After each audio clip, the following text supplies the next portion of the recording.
Water is a potent symbol in Namibia. Nowhere more so than in the country's Caprivi region, where much of the vegetation is rich and lush.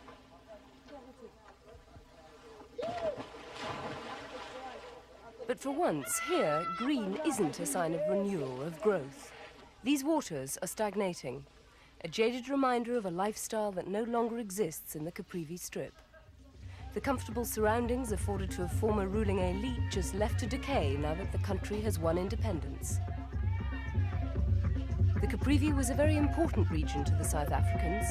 A thin strip of land, it pointed like a warning finger from the fist of Johannesburg's military might.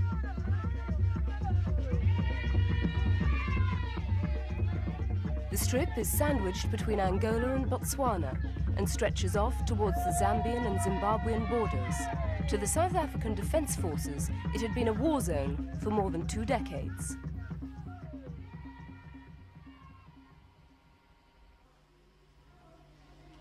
The S.A.D.F. developed a close relationship with the local population. Teachers say it was the army that brought children to school from outlying districts. But now the parents of these youngsters are worried. They fear that their past support for the South Africans will cost them very dearly in the newly independent Namibia. The Bushman people, as they are known, are now faced with a government made up of those that they helped to fight in the long independence war.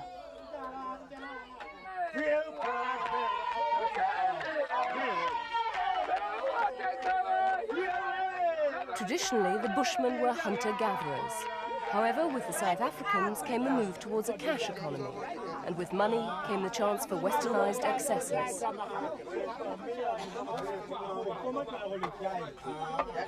Here in the Bagani camp, the future is an uncertain one. Old army buildings and a clinic stand empty. Some white teaching staff have remained behind, but now only the younger children receive lessons. Even their school is threatened with closure.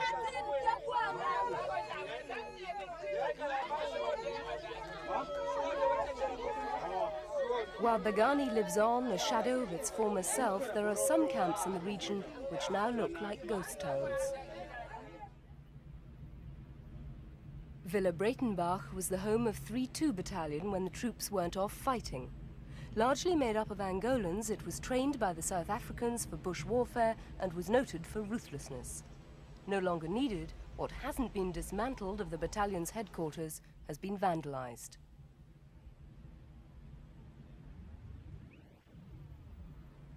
Many of the 3-2's troops died in fighting for the S.A.D.F. against those of SWAPO, pushing for Namibian independence and Angolan government forces. Yet this graveyard is the only reminder of their support for South Africa. Their deaths were never registered in Johannesburg's official casualty figures for the fighting in the region. About 150 kilometers from Villa Breytenbach lies Omega camp in the center of the Caprivi Strip.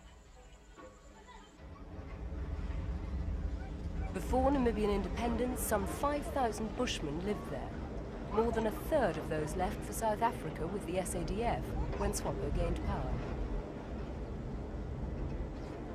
People in Omega are living on borrowed time. Electricity, water, rations are all running out. The fuel that helped to sustain the comparative suburban luxury has all but gone.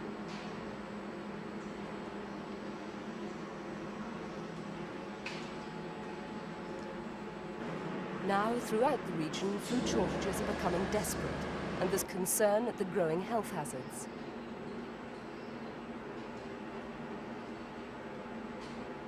The Bushman people now find themselves caught between their nomadic hunter-gathering past and a sedentary life encouraged by 2 decades of military rule.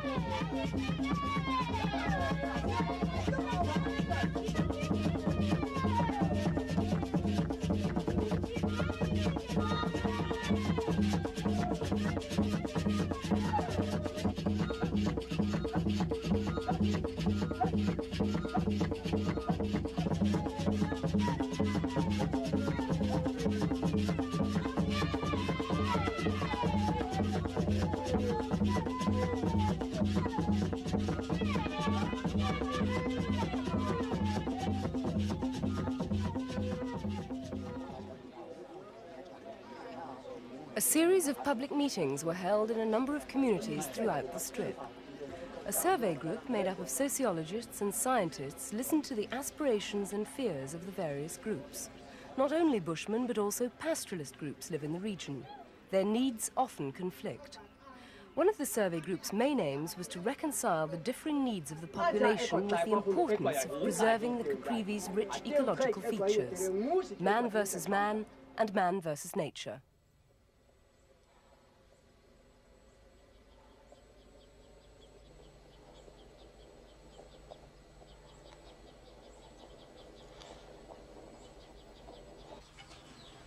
The Namibian government has committed itself to reconciling the differences that exist within the nation, but the task is a monumental one. Many of the population believed that with independence on March the 21st came the constitutional right to settle wherever they pleased.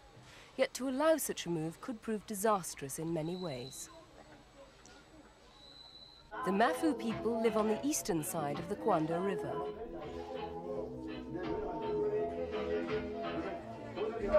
They too have succumbed to outside influences, but there the similarities with the Kwe Bushmen ends.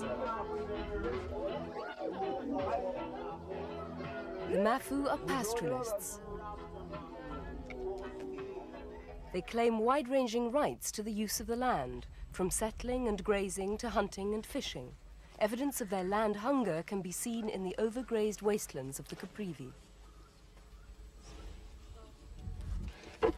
Ironically, the homeland system of Namibia's former rulers helped to protect the Bushman people from the Mafue.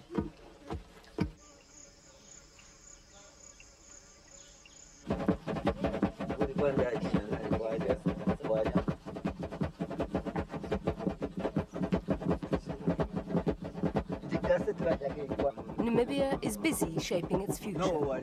It's a country that's trying to reconcile its traditions with its hope of becoming a modern and independent African nation.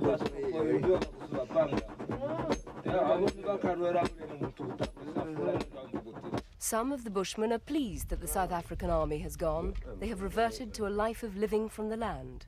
They trek from village to village, carrying all their possessions and water as they go.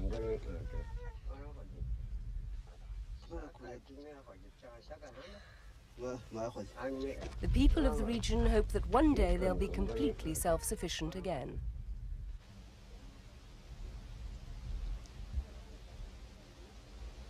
It's an image like water that's a potent symbol in Namibia, one of a life that many fear will simply disappear into the dust.